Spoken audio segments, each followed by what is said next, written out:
so not. He's doing great, nomad. All right, we are Fishing to the park. sorry to be over here. Okay, we're ready. What's up? Yes. Okay, good morning, everybody, and welcome to the Oswego County Industrial Development Agency meeting of September 27, 2023. And before we begin, I'd like to have Kevin Lamontagne introduce the staff and the guests, or staff present, and any guests that may be here. Sure. And I'm going to ask Recording Secretary Tim Stahl to do a roll call of the members present to ensure we have a quorum. So, Kevin? Thank you, Gary. As far as staff, we have Austin Wheelock, our Chief Executive Officer. Me, I'm Kevin Lamontagne. I'm the Chief Financial Officer of the agency. We also have Nate Emmons, part of the operations Oswego County staff. And then our General Counsel, Kevin Caracol, is here today. And that's it, no visitors. Okay, thank you. Tim? All right, Nick Nally. Present. Mark Greco. Present. Tricia Clark. Glenn Chick. Present. Tim Stahl. I am present. Barry Trimble is excused. And Gary Gunn. Present. We have the board. Okay. All right, so we'll get right into the agenda. We have two sets of minutes. First set is the IDA minutes of August 30th, 2023. So did everybody get them in their portal, get a chance to review them? Make a motion to Okay, motion by Tricia Peter Clark. Do I have a second? I'll say. Seconded by Mark Greco. Are there any additions, errors, corrections? All those in favor? Aye. Any opposed? Carried. Now, the second meeting minutes were the audit committee meetings, meeting of September 18th. Did everybody get those in the portal, get a chance to review them? Yeah. Okay, can I get a motion in a second to accept the minutes? Motion by Glenn Schick, do I have a second? Second by Mark Greco. And before we vote, I want to thank the committee members for getting together and any guests that showed up to discuss it with our auditors. It's going to save us a lot of time, and it's good to get that taken care of. So we have a motion and a second. Any other questions? Comments? Should I second that instead of Mark, because I was there? Doesn't matter? No. Just remember, right? So we have a motion and a second. Any other comments or questions? All those in favor? Aye. Opposed? Very good, thank you. The notice of our meeting was in the Palladium Times on September 8th. And the treasurer's report, that was also in our portal. And I hope everybody had a chance to look it over. Can I get a motion and a second on the treasurer's report, please? Motion by Nick Nally, second by Tricia Peter Clark. Any questions on the treasurer's report? All those in favor? Aye. Any opposed? Carried. Just want to make a quick comment on this. I know you guys don't have any questions about it. We just want to make a quick comment. Kevin, just put us in my head as well. Yeah, go ahead. Sure. Just wanted to make you aware. It was discussed at the last meeting that there was. You go down to the balance sheet for August 31, 23 versus August 31, 22. There's been an adjustment, a loan loss reserve adjustment. This had been discussed, but it was not in the balance sheet as of our last meeting. So now it is being shown. Yes, correct. Page 2. Sorry about that. Yeah, you can see there's and really the only change there was an adjustment for the Marvin Enterprises project that a deferment had been approved for it. We were just wanted to make sure, based on the current understanding of the project, that we were properly accounting for the loan loss reserve for that. So, Kevin, did you have anything else you wanted to add? No, I think it's well covered. That's, as far as we know, so that affected, I guess, one comment. That, of course, that affected the balance sheet of July 31st, so of course now that's rolling forward to August. As far as we know, there are no other adjustments. I mean, that was an adjustment we made. There's no audit adjustments as far as we know. Nothing significant, at least. Just a reserve in the event we need it. It's not, we're not anticipating anything happening. Thank you very much. Okay, number 4, introduction of our new Operation Oswego County Economic Development Coordinator, Mr. Austin. I'll start with this. So I'm happy and excited to present Nate Emmons, who has joined staff on Operations Oswego County as of this month, and he is is our economic development coordinator. He is taking on a lot of the roles and responsibilities I had in my old role, as well as also going to be helping us. I know when we had talked before, we said that we're going to be more aggressive about grant writing and grant administration, and Nate will be helping in that capacity as well. I'll give him a chance to say some stuff about himself, but he brings a lot of experience from the community development, economic development, and also this time in the county brings a lot of relationships and understanding of how things work. So it was a very, when there was interest shown, it was a very exciting time for me because I just checked all the boxes and then some in terms of what we were looking for in this role. So I'm happy to state, and it took a little bit of time, but we brought Nate on board, and Nate, anything else you wanted to say? Just kind of good to be here. It's my third week, maybe that's third, so it's been great so far. They haven't run me out of the office yet, so but they came in very nicely, so I appreciate it. Welcome aboard, Nate. We're glad to have you. Here comes highly recommended. Yeah, well, we've had a lot of experience working with each other in the past, so I didn't have to do a lot of searching on his skill set and experience. Excellent. Okay, number 5, Dollar Drop LLC. I can Initial resolution. Yeah, I can do this. So Geldrop SEV, this is a company that we've been working on with both Operation Oswego County and the IDA for quite a while. They've actually purchased a 17-acre site down in the Oswego County Industrial Park, well, the Michael Treadwell Oswego County Industrial Park down in the town of Shreveport. And they are looking to, and this is the company that they design, engineer, and manufacture clean room packages and clean room components, primarily for the pharmaceutical industry, like Merck is one of their major customers.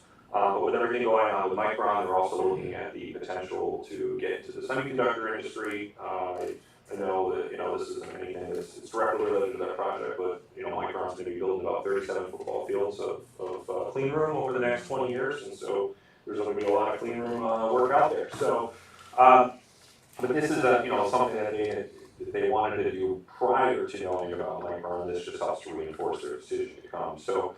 What they currently have, so Delmar SVB currently has, they lease 2 spaces in Onondaga County that equal about 25,000 square foot total. One is an office building, one's an industrial space, and they're about 3 miles apart.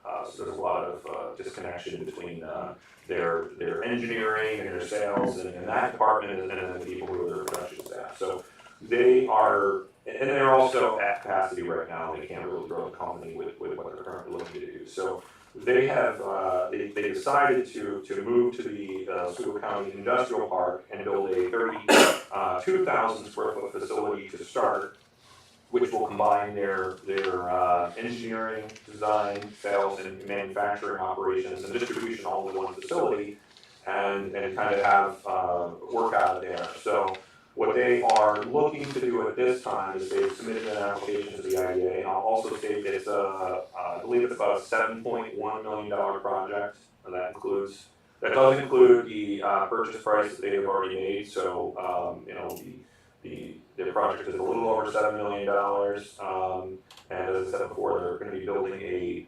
32,000 square foot building. They're looking at this as potentially a multi-phase project. Obviously, they've only committed to phase 1 at this point, whereas the 32,000 square foot, but they were interested in having a site that had potential for future growth. So that's really what the project is looking at. The other aspect of it, job-wise, is that they currently employ 10 people in Onondaga County at 2 different locations.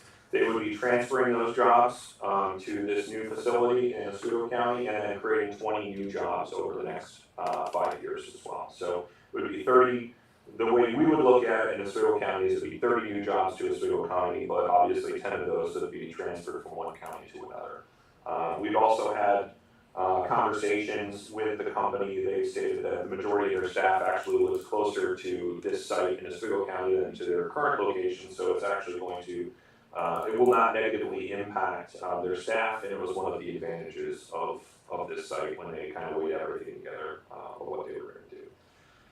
So at this point, we've had Barclay Dana has reviewed the application. They determined that it is an eligible project based on the information that is known. Obviously, it's a manufactured project, so it's eligible. But we are looking at this point just to have an initial resolution and also to be able to schedule a public hearing in the town of Shrewsbury for when that's appropriate. I think Kevin Coley is more aware on the environmental and town approval side than I am, although I know they're currently in process and may have this wrapped up tonight. But it's not assumed as a done deal, but we believe that it'll be wrapped up in the very near future from the environmental site plan. Yeah, I've spoken to representatives of the town of Shrewsbury. There were site plan requirement that has gone through the process. In the middle of that, it was determined that there was variance needed for parking. This gives you an idea of the company.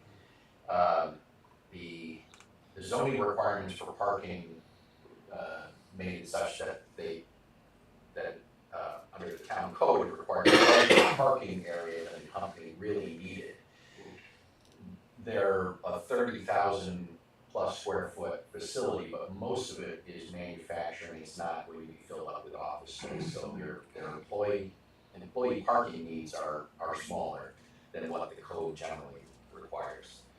So they requested that they just bank the land, so if they needed the parking for future needs, they could construct it. Town wasn't comfortable with that, so they asked them to apply for a variance. They did, it was granted, so they don't have to, they're gonna keep the space green, which is, I think is laudable on their part. If they need to expand in the future, it'll likely be as part of an additional phase 2 or 3 expansion project. But it's a good company. They're excited to be here. This site was selected over any other site in the Northeast, and our competitor was essentially the Boston area. So we do anticipate. I've talked to folks. I just got off the phone this morning with the attorney for the town, and she's indicating that assuming that the planning board has no further action or no further questions or information needed, they'll finalize the environmental review tonight and anticipate approving the site plan. So we'll all be ready to go in time for a public hearing. Should this board approve the initial resolution today, schedule a public hearing for next month. The company is, I believe, in talks I've had with them, looking to break ground sometime in first quarter of 24 to start constructing. They're a great company. I mean, so Daldrop is a German-owned company, but this project is sort of a joint venture between the German-owned and then also a Massachusetts ownership as well, and which is why they were also looking at the state of Massachusetts potentially to do the project. You said they have a site in Onondaga County right now. They have lease space. Lease space. Do they have any other locations? They have a location in Newburyport, Massachusetts, and then they also have manufacturing in Germany. Okay. So their operations were in the Syracuse area, Newburyport, and then Germany. Those are their only 3 locations. With them leasing in Onondaga County and moving here, do we have to notify Onondaga County and go through all those? Before we would have a public hearing and do that, I would go through a process of notifying the appropriate entities in Onondaga County. That is something that we do, when a project is, when there are jobs moving from one place to another, and there are ID benefits involved. Obviously, I would have that conversation before the final approving resolutions were taken, but at this point, we're looking just to determine the project's eligible and to approve going forward with scheduling the public hearing. Yes, you're correct. We can do that. There's a letter sent as well to the county Yeah, executive. I wondered, because they only lease, if the same rules had to apply. I think it's something I would do even if it wasn't, just to be fully transparent in something like this, because there are IDA benefits being offered for a company that's currently in another county. But yeah, I mean, they went through the process, and this site made the most sense from both the geographic location, their employees, and had the highest potential for giving them future growth. It sounds ideal for them. Okay, so can I get a motion and a second on the initial resolution for Delta, please. So moved. Second. Motion by Mark Greco, seconded by Len Schick. Any other questions or comments on the initial resolution? Where does that put us as far as the filling up the space and the? So we have probably, after that, net sale had already taken place a little bit earlier. We're probably sitting somewhere within the main area of the park. We're probably sitting on about 30 acres of available property. There's also a 40-acre parcel on the other side of the rail that's mostly wetland, so it probably would only have interest to a certain type of developer. So You probably mentioned this, but how much area are they taking? 17. They've already purchased 17 acres, and it's in a somewhat challenging area to develop because on the backside of it there's a wetland that sort of takes that 17 acres and bisects it to about 8 acres on one side and 9 acres on the other. But they've to them that is not a challenge because they're looking. If, like I said, I don't want to get too far ahead of ourselves. If they were to go forward with future developments, they would look at developing like a small mini industrial park, like a little campus, kind of a thing. So I think it doesn't hinder their development plans, but it would it has hindered other ones in the past that have looked at it. Okay, we have a motion and a second. Any other questions or comments? All those in favor? Aye. Opposed? Okay, initial resolution for the DELDOP is approved. Number 6, the conflict of interest policy. I guess Kevin. Yeah, Kevin, see? So, every year, the municipal boards are obligated to review the conflict of interest policy that's been adopted. This has been a long-standing requirement under general municipal law, public officers law. And this is our policy in front of you. It has not changed, and there have been no legal changes. In other words, the New York State law has not changed the conflict of interest policy since it's been adopted. And certainly in the last year, I have reviewed that. So it's really, at this point, it's just a reaffirmation of our current conflict of interest policy. Part of that policy, however, does require that each member of the board acknowledge receipt of the conflict of interest policy. I have a sheet here that you can all sign. You should have a copy of the policy in front of you or available to you. So unless there's any questions, just recommend a motion to adopt the reaffirmation of our conflict of interest policy. Just a quick question, Kevin, on page 3, under Article 6, annual statement, I think this is supposed to be signed, isn't it? It says C has agreed to comply with policy and it's kind of missing D. Is that supposed to be signed, the annual certification? Or what's supposed to go in there? Yeah, great catch. I believe that may have been, yeah, I think that is exactly because that's That's what this is. Yeah, that's what we would be Yeah. signing, well, I don't see where the signature page is, but you have those coming I have it right here. right there. But Okay, I so will, think we have to I'll go vote. through and make that change. I think you're absolutely right, Trish. I don't know why that was dropped. This is edit, but we will, we'll make that change. And so subject to that change, I would recommend approval of this policy, reaffirmation of it. I'll move it as amended. Okay, motion by Len Schick. Do I have a second? Motion second by Tricia Peter Clark. Any other questions or comments regarding the conflict of interest policy? All those in favor? Opposed? Carried. We're just circulating the statement as during this meeting. Now, we have a lot of policies that we've adopted over the years for the IDA. Is that something you review once a year? And do we have to reaffirm all of them, or is it something that, Yeah, generally, and I know we just had our annual meeting, but I think it's probably something that we ought to pick a meeting and then reaffirm all of those policies. I think ideally at an annual meeting or a reorganizational meeting, you would do that. So That's a lot of work to read. It is, Well, just to but make sure that No, I don't disagree we're with in you, I'm just compliance saying. with, he doesn't have to go through every one of them, just list them and say, we're good with all these policies and nothing new has come out of the state or the ABO's office that we have to adopt. Could yeah, I make a recommendation to look at that at our January meeting, when we'll also be looking at potentially doing reaffirmation of board members?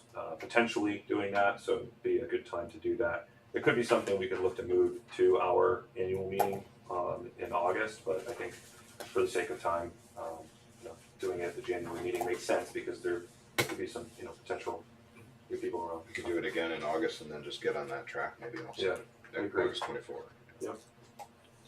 But that would be my recommendation. Makes sense to me. I think we need to make a motion on that, but I think we could just, Yeah. look at doing that We can just internally. put it as part of our agenda. Mhm. Okay, thank you, Kevin. Thank you. The DOT grant, the Novellis Trail project. I can also present this. So we have engaged with Novellis who Novellis is looking to make some rail infrastructure improvements and also purchase some rail moving equipment. And this is related to, so Novellis is actually one of their projects, a project out of state, is going to provide them the capacity to do more aluminum domestically within the US. Right now they're getting a lot of their aluminum from Canada. It's being trucked down. With their new capacity that's coming online down in one of the southern states that they have a plant, it would provide them the opportunity to send aluminum ingots by rail car. And so what they are looking to do is make rail improvements on site so that they can accept those rail cars on a much more frequent basis.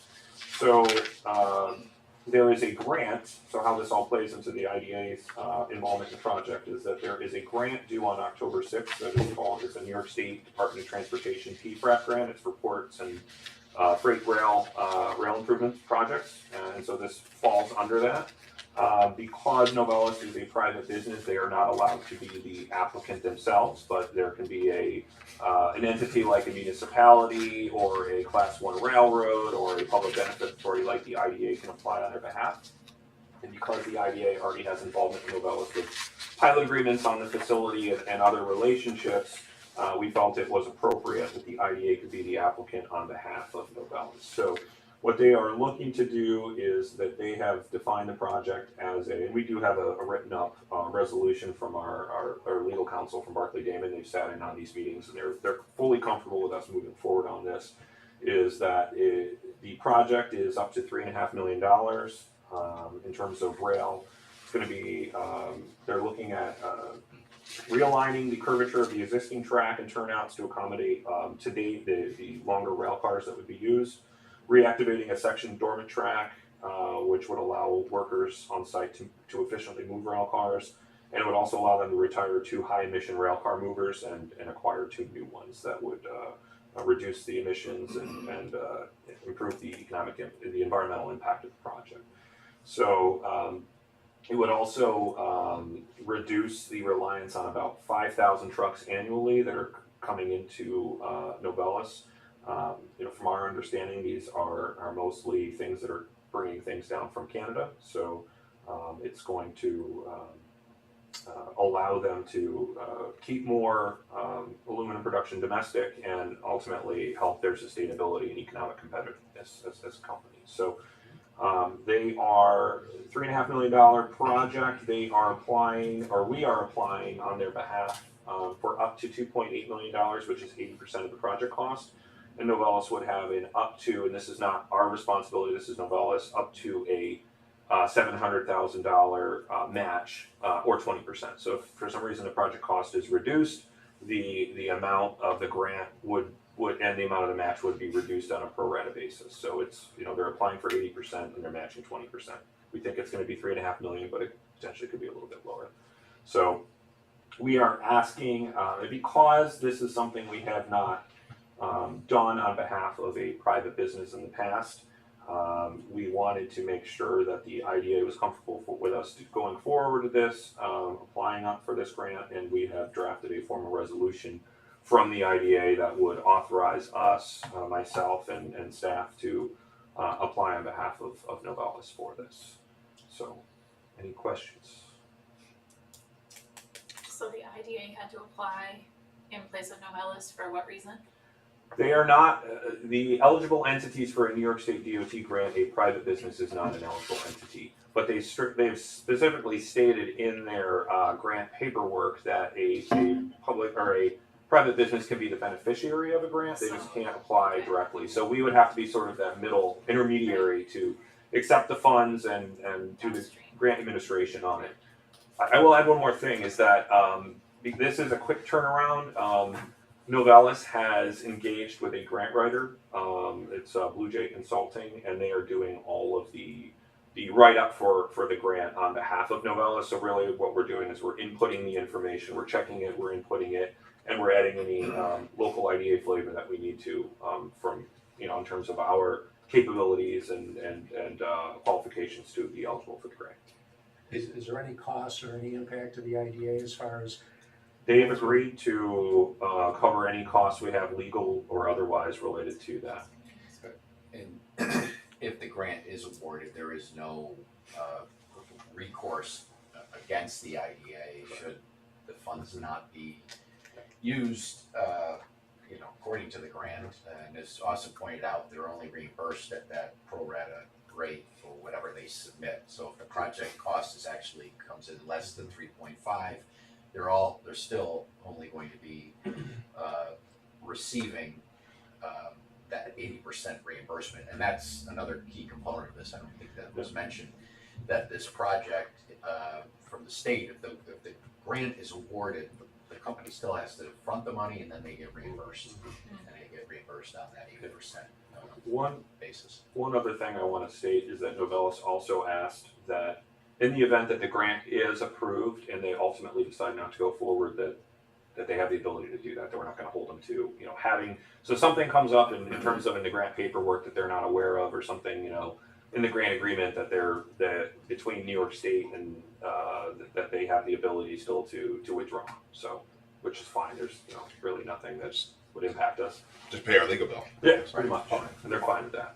So then when the monies are received saying that they're awarded, there'll be like an MSA that will outline what the agreement is Yes. between the IDA and Novellus. We will have that if and when the grant is approved. Okay. Any fees generated by this project?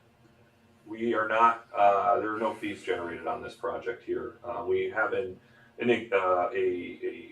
project with Novellus that still has to close for the bigger pilot portion of that, and we're looking at this as sort of all part of the package on that. This is us helping them. I mean, if we had to do the grant writing and have a consultant come in to do all that kind of a thing, I think we'd look at it differently, but they are taking on those costs, and they've already described to us that they would reimburse us for any expenses we had. I'm not, I don't think that this is something that, there's no application related to it. There's no real structure for us to generate a fee for it, so we're not looking to generate a fee. It's just good to see Novellus keep investing into upgrades to their facilities. Oh, yeah, big time. Also, could you mention about Hurricane, that one outcome of this project, which I think we all find pretty exciting, is the rail service to Oswego. Will most likely increase to 4 or 5 times a week rather than 2. That's a great point. And that's something we just continually butt up against when we talk to like agribusinesses that need rail service, different things. 2 days a week is not, even if they're going to spend the money to build a rail siding on a piece of property somewhere, that 2 days a week from CSX. So amazingly, Novellus seems to be well connected or have the right avenue in CSX to make this work. They're even designing rail cars together to handle aluminum ingots and other things. So it's very good for the future. I think that additional rail.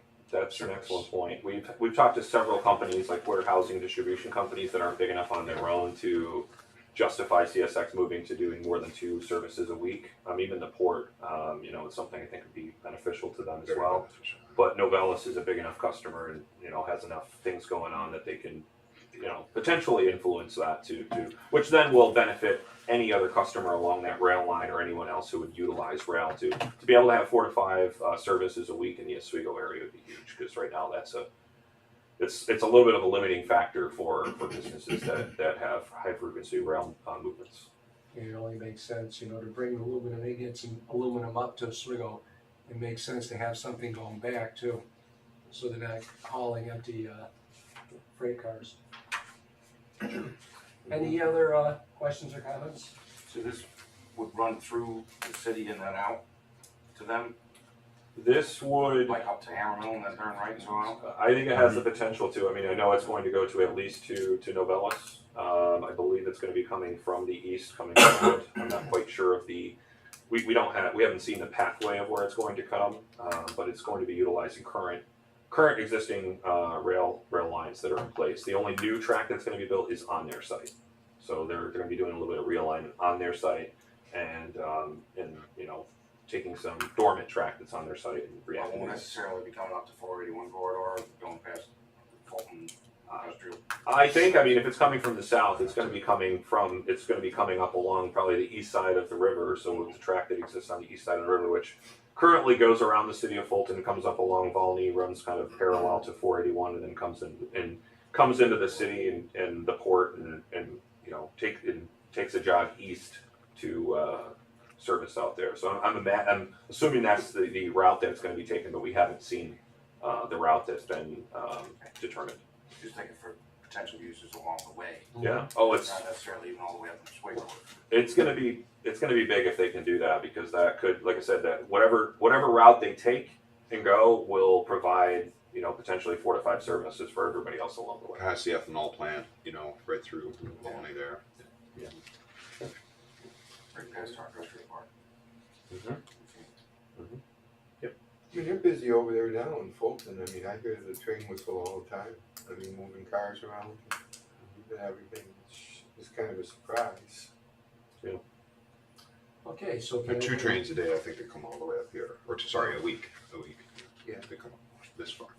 Can I get a motion in a second to, for the IDA to apply as a sponsor for this project?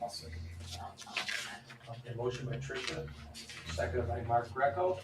Any other questions? All those in favor? Aye. Opposed? Carried. Okay, number 8, Omni Richland Solar, North Solar, I guess we have South Solar too. Doing that. Yeah, if you would like to, that'd be great.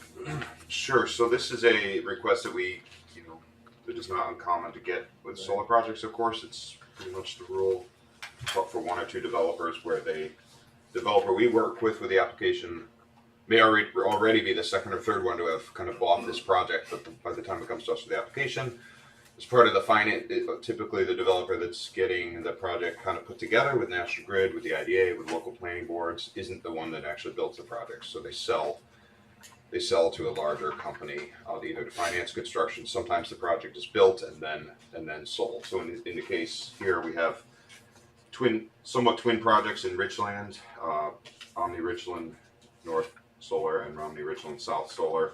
We had approved some time ago, and basically they're looking for our consent as required per the pilot agreement for this transfer of membership interest, or in plain language, a sale of the company. So the new buyer will operate it. Can't guarantee it wouldn't be sold again, but this, you know, we know this is the industry. So it's a very standard request we've received before. Kevin, did you have anything else to add? We've worked with these folks before.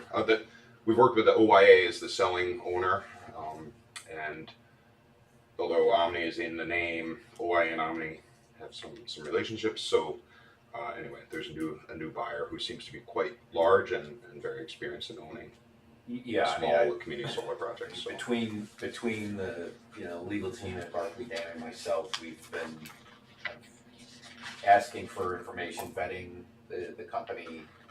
They've presented a very colorful pamphlet of information related to their financial wherewithal. They certainly seem like they're in the business and they're Several gigs of power under their management. ready and willing and able buyer of these renewable projects. So I don't see any alarm bells going off on this, and really recommend favorable consideration. These are existing? Companies? We've been closed? No, this one we closed and it's under construction actually. Okay, but we've closed on Yes. both these. Yes. Correct. Yep. We had discussion about charging, right? Correct. And so that's been done. I mean, that's. They're aware that that's part of this deal, that there would be an additional charge related to making this additional transaction. Okay, so we'll do them individually, obviously. They're two separate, Yeah. they are two separate entities, so recommend that. These are both projects that are pretty much, next to each other. Yeah. Developed in a way to keep them both under 5 megawatts, so. Okay, so, Omni Richland, North Solar. Okay, Tim made the motion, Tim I'll second. Stahl, seconded by Nick Canali. Any questions? All those in favor? Aye. Opposed? Carried. Omni Richland Solar South ownership change. Get a motion and a second, please. I'll move it. Motion by Nick Canali, I'll second. seconded by Tricia. All those in favor? Aye. Opposed? Carried. Okay, at this time, I think we need to go into an executive session. So Kevin, would you, please give the reasons why we're going into executive session? Yep, under the Public Officers Law, section 105, it's to discuss the financial circumstances of a particular individual or corporation. Okay, thank you. So do I have a motion and a second to go in? Motion by Mark Greco, seconded by Nick Canali to go into executive session. All those in favor? Aye. Opposed? Okay.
we're live.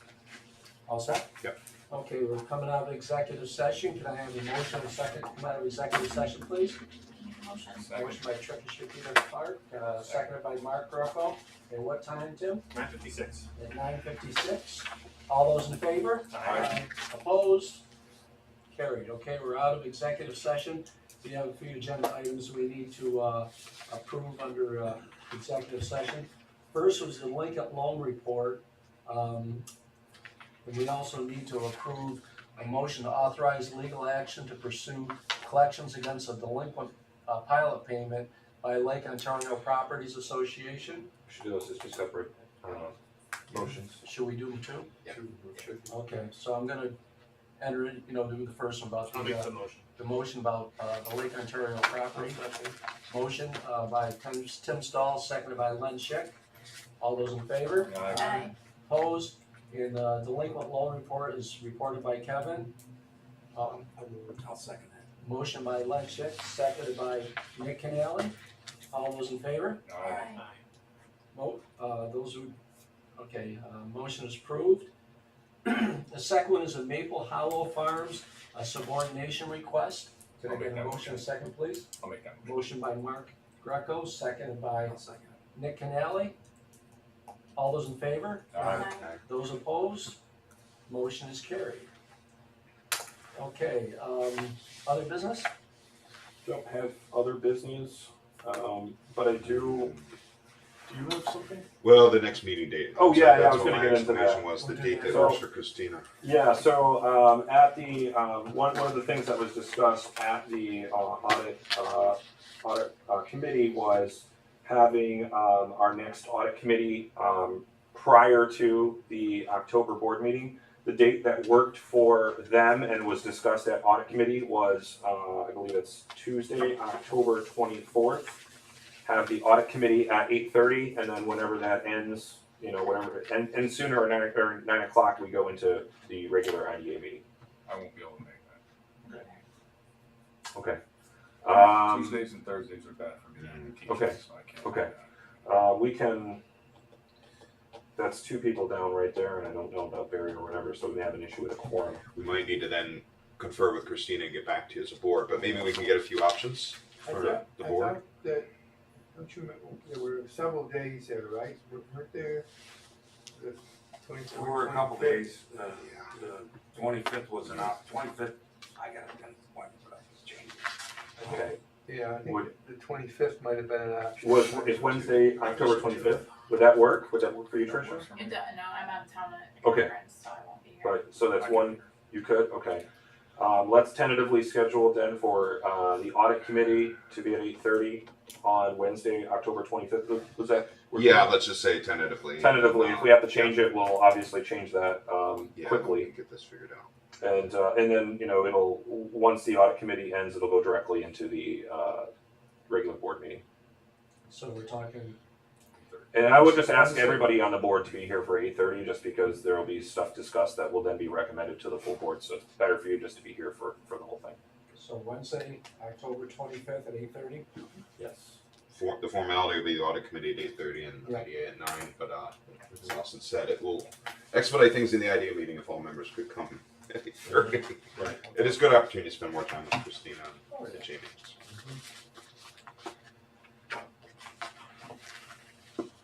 Okay, any other business? Also, we should confirm that and then send a meeting Yes. invite to everyone to. Well, we won't send the meeting invite until we've confirmed. Okay, I guess I'll entertain a motion to adjourn. So moved. Motion by Mark Greco, seconded by Second. Tricia Peter Clark. All those in favor? Aye. Opposed? Thank you very much, everyone. 10 o'clock on the dot. Nice. Uh,